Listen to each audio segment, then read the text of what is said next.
About 5,000 years ago, the Earth witnessed an interesting phase when several civilizations simultaneously began unprecedented developments. Among these civilizations, ancient Sumer shone as a clear winner, surpassing the planet's other civilizations in both culture and technology and being the first to achieve urbanization as a high culture. Sumer was home to the Anunnaki beings, who imparted unique knowledge to certain individuals over several centuries.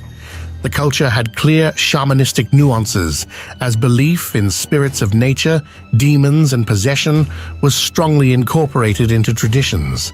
The culture also valued messages received in dreams, encounters experienced in trances, and psychedelic substances, which served as gateways.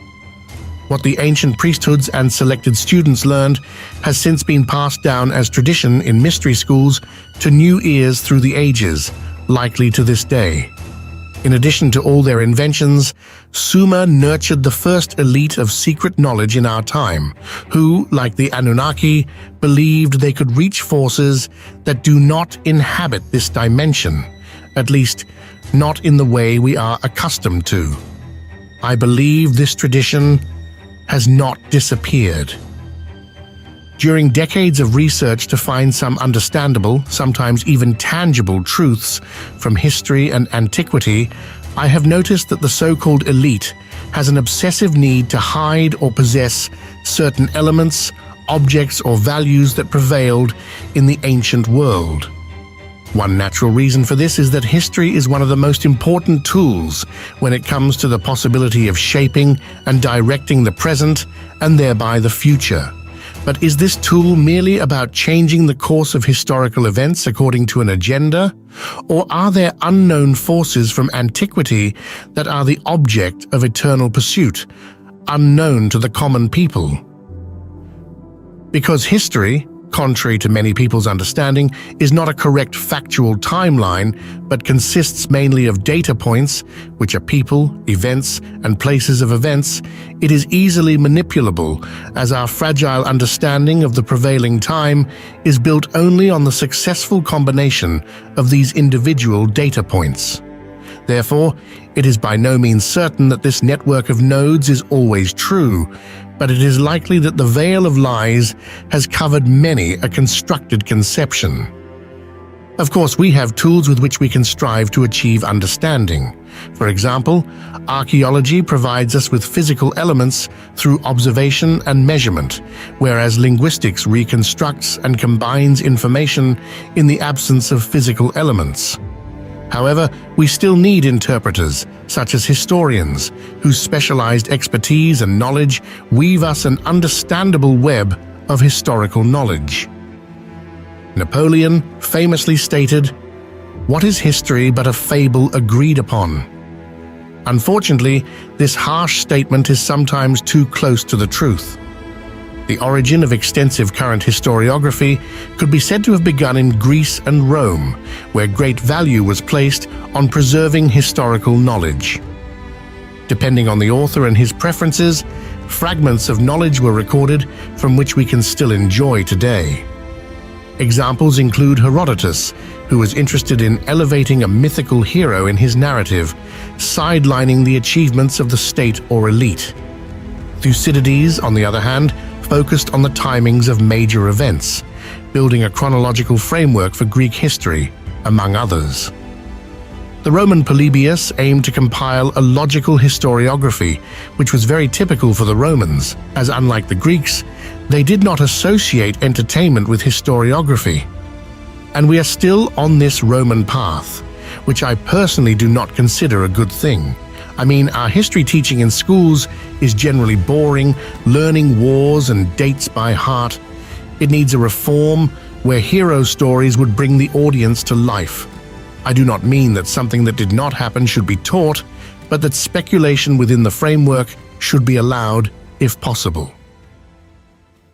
We live in a time when academic history and popular history have diverged so strongly that the latter has been collecting unpleasant stamps for decades, even though the seed of truth is sometimes with it.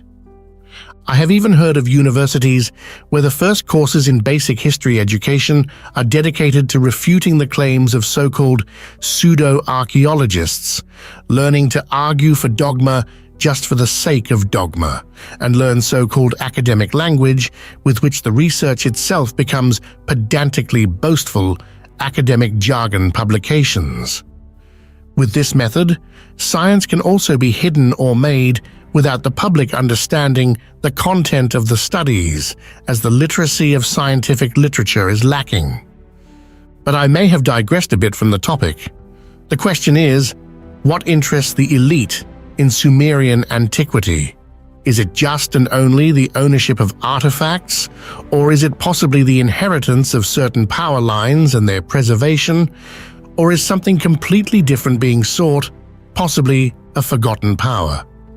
I will tell you about two interesting examples related to the study of Sumerian knowledge in modern times. In March 2013, news of a new discovery near the ancient city of Ur in Mesopotamia reached the ears of a few independent researchers interested in history. New excavations were carried out at Tel Khaibar, and this was a significant step forward, as the political climate had not allowed research in Iraq since the 1950s. In addition, an Iraqi military airbase had been built near the ancient city of Ur, which ruled out any possibility of research by Western countries. After the 2003 invasion and the overthrow of Saddam Hussein, Iraq focused entirely on reconstruction, so the new archaeological research in the area came as a big surprise to many. The research, about 10 miles from the city of Ur, was conducted by a collaboration between a 6-member British team and a 4-member Iraqi team. Just 3 weeks after starting, a massive building 250 feet on each side was discovered with outer walls up to 9 feet thick. This indicated the building's significant importance. The building consisted of several rooms, and finding such a complex was rare. Everything, from the beautiful floors, spoke of the place's sanctity. In addition to the building, objects were found, including clay tablets. The clay tablets revealed a mysterious name listing, a kind of new king list, which could be an important bloodline genealogy. In addition, there was a mention of a garden, which clearly reminded of the story of Eden. The most significant find was a finely crafted piece of diorite, whose purpose or significance is still unclear. What makes diorite significant is that its processing is almost impossible considering the ancient technological level. The place was bursting with other discoveries, including connections to the Sirius star. The discoveries extended beyond a single unearthed structure, as multiple additional buildings were discovered in close proximity, indicating that this site in Mesopotamia was of a magnitude comparable to the Giza Plateau in Egypt. But what was told to the world about this? Virtually nothing. A few findings were mentioned in brief words at a press conference held for the media. This aroused the interest of independent researchers, as the importance of the discovery was clearly being concealed. The question arises, why? Is the answer in the funders, as if one follows the supporters of the research, one ends up in the big oil industry, world banks, industrial elite families, and the Nazis? Quite something, isn't it? One of the major donors was the heir to one of the world's richest families and a relentless art collector, Baron Lorne Thyssen-Bornemisza. The Thyssen-Bornemisza family consists of long-line collectors and owns the world's largest collection of ancient artifacts, which can only be challenged by the collection in the name of Queen Elizabeth. The Thyssen-Bornemisza family belongs to those elite families who believe they are of ancient Mesopotamian bloodline. The current imperialist family and power of Thyssen are somewhat derived from Friedrich Thyssen, who founded industrial conglomerates and banks in the early 20th century, financing the Nazi Party in the 1920s. In 1931, he joined the party and befriended Adolf Hitler, continuing to finance the Nazi war machine from his foreign banks. Friedrich had interesting friends, as his business partner was Prescott Sheldon Bush, the father of George Herbert Walker Bush. Prescott Bush's influence was extensive. He acted, among other things, in the so-called secret brotherhood, the Order. But why is this elite so interested in supporting archaeological excavations? Here I think I have to quote Orwell: "He who controls the past controls the future.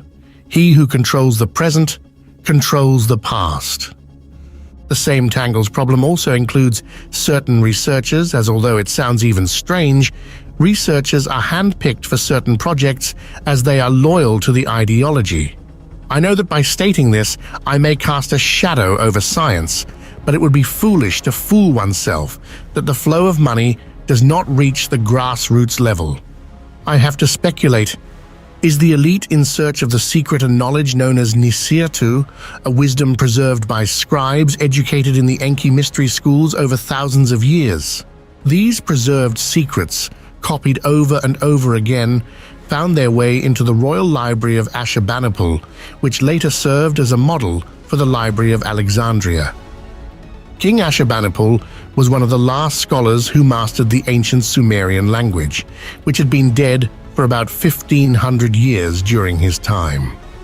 As the Assyrian Empire collapsed, all this knowledge disappeared until the library was rediscovered in 1847 on the east side of the Tigris.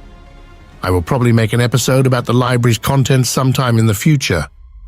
Our story continues to the Iraq National Museum, which was founded in 1923 and has since been moved, enlarged, and improved. Before the Gulf War, the museum had, among other things, over 10,000 prehistoric artifacts, and this displayed collection was only about 5% of the museum's collection. Although the 1990-91 war damaged the museum's exterior structures, the collections remained and their number increased in the coming years as other collections were transferred from local museums to the main museum. During the Iraq War in 2003, something odd happened. The museum was closed to the public. Collections were moved to the museum's storages for safety. Information about the exact locations of artifacts in the storages was known to only 5 people from the museum staff, each of whom swore by the Quran that the information would not leak to outsiders. These preparations were made for possible looting attempts. The staff also planned to brick up the doors, but this was never done, as firefighting efforts would have been dramatically slowed down in case of a major fire. After the previous Gulf War, the US armed forces were accused of destroying archaeological sites. This led to the fact that during the Iraq War, the troops were aware of over 4,000 ancient archaeological research sites that needed to be avoided and protected from damage. However, the US armed forces were not committed to preventing Iraqis from conducting their own looting or vandalism. On March 19th, the United Forces occupied Iraq. On April 5th, they arrived in Baghdad. Around the same time, the National Museum was evacuated, and the United Armed Forces took up positions nearby. 3 days later, on April 8th, Iraqi military forces arrived. Official reports do not agree or even have a consensus on who these forces were. At the scene near the museum, a fierce armed conflict lasting over 2 days took place, during which, on April 10th, a looting gang emptied the museum. They returned again on April 12th. The US Armored Forces arrived on April 16th to secure the museum, but by then, it was too late. The aftermath of this incident was perplexing. The US, or United Forces, were accused of not intentionally securing the museum, but allowing free access to collectors' scent gangs, who were free to shop in the museum. The military forces were even accused of direct assistance and carrying artifacts. 20,000 items were taken from the museum, including 5,144 clay tablets.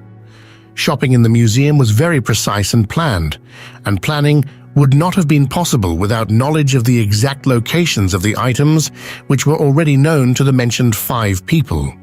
It is also mysterious that very valuable items were left behind, whose sale price would have skyrocketed, and instead, stored items, clay tablets, were targeted.